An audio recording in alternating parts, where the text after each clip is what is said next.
जय हिंद साथियों, कैसे हैं आप सब। उम्मीद करता हूँ अच्छे होंगे। मैं आपके लिए लाया हूँ कृषि विज्ञान पार्ट 2, जो कि आपके एग्ज़ाम के लिए बहुत ही महत्वपूर्ण है। अगर आप किसी भी एग्ज़ाम की तैयारी कर रहे हैं तो इस वीडियो को पूरा अंत तक देखिएगा, क्योंकि मैंने पार्ट 1 बना दिया है। इस पर आप जाकर मेरे वीडियो डिस्क्रिप्शन में देख सकते हैं। तो चलिए शुरू करते हैं। और चैनल पर नए हैं तो चैनल को सब्सक्राइब जरूर कर लीजिएगा दोस्तों। चलिए शुरू करते हैं। सबसे ज़्यादा प्रोटीन पाया जाता है, मतलब सबसे ज़्यादा प्रोटीन किस में पाया जाता है? तो आपका राइट हो जाएगा सोयाबीन में सबसे ज़्यादा प्रोटीन पाया जाता है दोस्तों। अगला देखते हैं, चिपको आंदोलन का संबंध किससे है? चिपको आंदोलन का संबंध किससे है? तो वृक्षों की कटाई से। ये क्वेश्चन बहुत बार पूछा जा चुका है दोस्तों कि चिपको आंदोलन का संबंध किससे है? तो वृक्षों की कटाई से है। आगे देखते हैं, विश्व में धान की प्रथम बौनी किस्म है? विश्व में धान की प्रथम बौनी किस्म है? तो आपका राइट हो जाएगा IR8। चलिए अगला करते हैं, गेहूं का वास्तविक नाम क्या है? गेहूं का वास्तविक नाम क्या है? तो ट्रिटिकस एस्टिमम, ट्रिटिकस एस्टिमम नाम है। अगला देखते हैं, कौन सा मिट्टी गेहूं के लिए उपयुक्त है? तो आपका राइट हो जाएगा दोमट मिट्टी। गेहूं के लिए उत्तम जलवायु होता है? तो शीतोष्ण हो जाएगा दोस्तों। गेहूं में कौन सा विटामिन पाया जाता है? तो गेहूं में B1, B2 तथा B6 पाया जाता है। धान का अंतर्राष्ट्रीय शोध संस्थान कहाँ स्थित है? तो मनीला कहाँ है? फिलीपींस की राजधानी है दोस्तों। मनीला में स्थित है धान का अंतर्राष्ट्रीय शोध संस्थान। आगे देखते हैं, सबसे अधिक चीनी मिलों की संख्या किस राज्य में है? तो आपका हो जाएगा उत्तर प्रदेश में सबसे ज़्यादा चीनी मिल स्थित है। पंत जी 144 किसकी प्रजाति है? पंत जी 144 किसकी प्रजाति है? तो चना की प्रजाति है। फल संबंधी अध्ययन क्या कहलाता है? पोमोलॉजी का संबंध फल से, मतलब फल संबंधी अध्ययन क्या कहलाता है? तो पोमोलॉजी। बौना पौधा उगाने की कला को क्या कहा जाता है? तो बोनसाई कहा जाता है दोस्तों, बोनसाई। अगला क्वेश्चन करते हैं, सर्वप्रथम ब्रिटिश सरकार ने कब वन नीति अपनाई थी? तो 1984 में। चलिए आगे देखते हैं, कृत्रिम वर्षा का आधार कौन सा गैस है? तो प्रोपिलीन ऑक्साइड। ब्लास्ट रोग किससे संबंधित है? तो धान से संबंधित है दोस्तों। चलिए आगे बढ़ते हैं,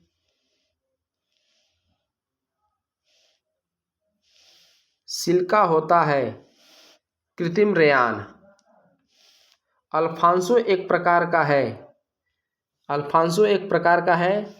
आम का एक प्रजाति अल्फांसो है दोस्तों, आम का। मशरूम है एक फंजाई है। मशरूम एक फंजाई है। रेशम उत्पादन से संबंधित है सेरीकल्चर। पूसा मेनेस्टी किसका एक प्रजाति है? पपीता का। सब्जी का उत्पादन में विश्व में भारत का स्थान है? तो द्वितीय स्थान है दोस्तों। पूसा मुक्ता किसका प्रमुख किस्म है? तो पत्तगोभी का है दोस्तों। सरसों के तेल में कड़वाहट किसके कारण होता है? सरसों के तेल में जो कड़वाहट होता है किसके कारण होता है? तो ग्लूकोसिलेटस के कारण होता है। पौधों के लिए आवश्यक तत्वों की संख्या है 16। सोयाबीन में प्रोटीन की प्रतिशतता कितनी होती है? तो 40% होती है दोस्तों। पौधे नाइट्रोजन को किस रूप में ग्रहण करता है? तो नाइट्रेट के रूप में ग्रहण करता है। पौधे नाइट्रोजन को नाइट्रेट के रूप में ग्रहण करते हैं। अगला देखते हैं, देश में कौन सा राज्य सर्वाधिक सिंचित है? तो आपका राइट हो जाएगा उत्तर प्रदेश। धान में खैरा रोग किसकी कमी के कारण होता है? तो जिंक की कमी से होता है खैरा रोग। देश में सकल घरेलू उत्पाद GDP में कृषि का योगदान है तो 14.5% है दोस्तों। मील बग किस फसल से संबंधित है? सरसों से संबंधित है। आगे देखते हैं।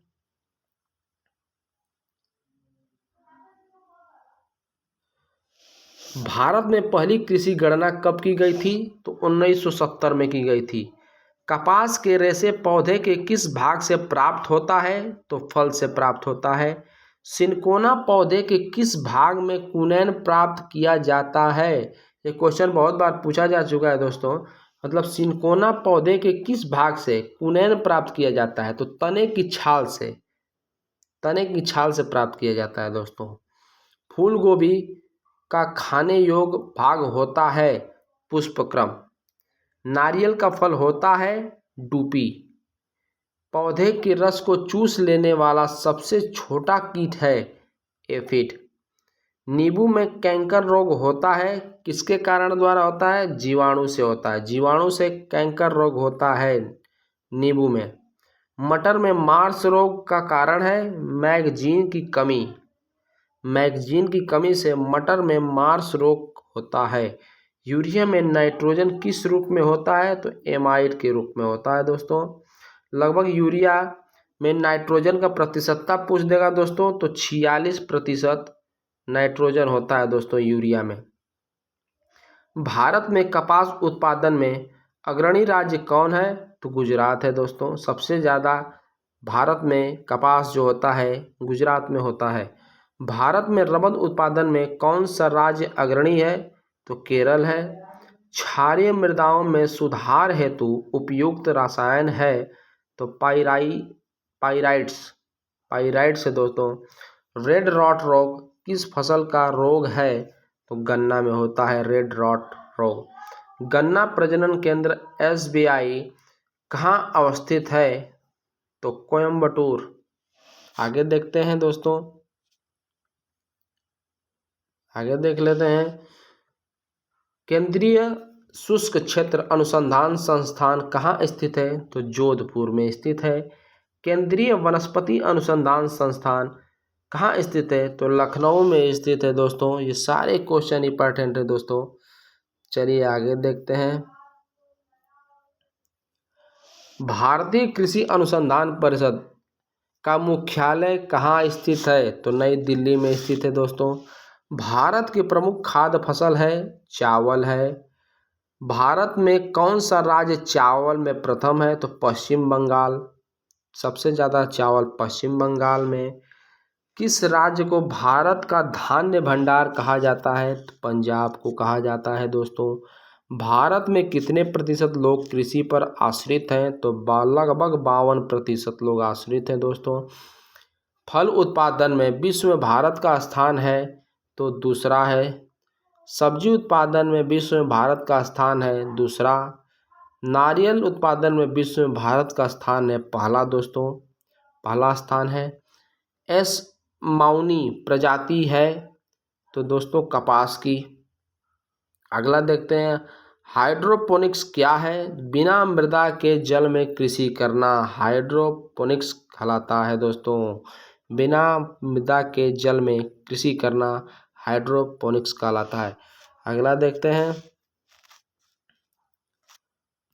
व्यापारिक कृषि के कुछ उदाहरण देख लेते हैं दोस्तों। आगे देखते हैं, एपीकल्चर जो है मधुमक्खी पालन से संबंधित है। ये ऐसा क्वेश्चन दोस्तों हमेशा पूछता रहता है। 1 से 2 नंबर तो कंफर्म रहेगा दोस्तों, इसको इंपॉर्टेंट कर लीजिएगा। सेरीकल्चर का संबंध किससे है? रेशम उत्पादन हेतु कीटों के पालन से संबंधित है। मैंने ऐसे वीडियो बना चुका हूँ मैं दोस्तों, आप मेरे वीडियो डिस्क्रिप्शन में जाएंगे तो आपको एक ट्रिक विधि द्वारा ऐसा मिल जाएगा क्वेश्चन। चलिए देख लेते हैं, हार्टिकल्चर किससे संबंधित है? तो सब्जी और फलों के उत्पादन से संबंधित है दोस्तों। अगला क्वेश्चन करते हैं, ओलेरीकल्चर किससे संबंधित है? तो लत्तेदार सब्जियों की कृषि से संबंधित है।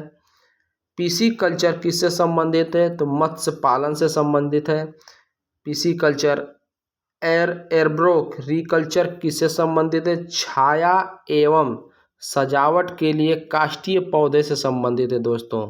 की कृषि से संबंधित है, मतलब छाया एवं सजावट के लिए काष्ठीय पौधे की कृषि से संबंधित है एर्बोरिकल्चर। विटीकल्चर अंगूर की कृषि से संबंधित है। मेरीकल्चर समुद्री उत्पादों से संबंधित है। मोनोकल्चर अन्न उत्पादन से संबंधित है दोस्तों। और सिल्वीकल्चर काष्ठीय पेड़ों के संवर्धन से संबंधित है। चलिए और आगे देख लेते हैं। एग्रो फॉरेस्ट्री किसे कहते हैं? खेती के साथ साथ उसी भूमि पर काष्ठीय बारहमासी पौधे लगाना एग्रो फॉरेस्ट्री कहते हैं। अगला देख लेते हैं। मृदा की रेंगती हुई मृत्यु किसे कहा जाता है? तो मृदा अपरदन को कहा जाता है दोस्तों। खरीफ फसल है तो खरीफ की फसल क्या क्या है दोस्तों? तो आइए देखते हैं। धान है, मक्का है, ज्वार है, बाजरा है, कपास है, मूंगफली है एवं उड़द है दोस्तों आदि। रबी की फसल देख लेते हैं। गेहूं हो गया, जौ, जई, चना, मटर, मसूर, लाही, सरसों, बरसीम एवं आलू जो है दोस्तों रबी की फसल है। आगे देखते हैं। जायद फसल है, खरबूज, तरबूज एवं ककड़ी आदि जायद की फसल है। और नकदी फसल जो है दोस्तों आलू, गन्ना, कपास, तंबाकू आदि नकदी फसल है। और रेशेदार फसल है कपास, जूट, पटसन, सनई आदि। अनाज फसलें हैं दोस्तों धान, गेहूं, मक्का, जौ, ज्वार एवं बाजरा आदि अनाज फसलें हैं। चलिए आगे देखते हैं। अमोनिया सल्फेट उर्वरक का बार बार प्रयोग एक ही भूमि में करने से भूमि अम्लीय हो जाती है। इसमें सुधार लाने हेतु उपयुक्त रसायन है। तो क्या रसायन है दोस्तों? कैल्शियम कार्बोनेट या चूना पत्थर। आगे देखते हैं। क्षारीय मृदाओं में सुधार लाने के लिए उपयुक्त रसायन है तो जिप्सम हो जाएगा दोस्तों। अम्लीय के लिए कैल्शियम कार्बोनेट और क्षारीय के लिए दोस्तों हो जाएगा जिप्सम। नाबार्ड अर्थात राष्ट्रीय कृषि एवं ग्रामीण विकास बैंक की विशेषता क्या है? तो यह कृषि संबंधी ऋण उपलब्ध कराने वाली भारत की सबसे बड़ी संस्था है दोस्तों नाबार्ड। यह कृषि संबंधी ऋण से उपलब्ध है दोस्तों, जो सबसे बड़ी संस्था है नाबार्ड। इफ़को क्या है? कृषकों के एक सहकारी संस्था है दोस्तों इफ़को। आगे देखते हैं। भूमि विकास बैंक क्या करता है? यह किसानों की लंबी अवधि का ऋण उपलब्ध कराता है। ये सारे क्वेश्चन इंपॉर्टेंट है दोस्तों, तो नाबार्ड समझ लीजिएगा, इफ़को समझ लीजिएगा और भूमि विकास बैंक क्या क्या कार्य है मैंने आपको बता दिया है। अगला देखते हैं। आम की किस्में होती हैं तो अल्फांसो आम्रपाली। आम की किस्में यही होती हैं जो अल्फांसो आम्रपाली। आगे देखते हैं। मसालों की रानी कहलाती है इलायची को कहते हैं मसालों की रानी। उजला सोना कहलाता है, मतलब सफ़ेद सोना किसे कहते हैं? कपास को कहते हैं उजला सोना। हरा सोना किसे कहते हैं?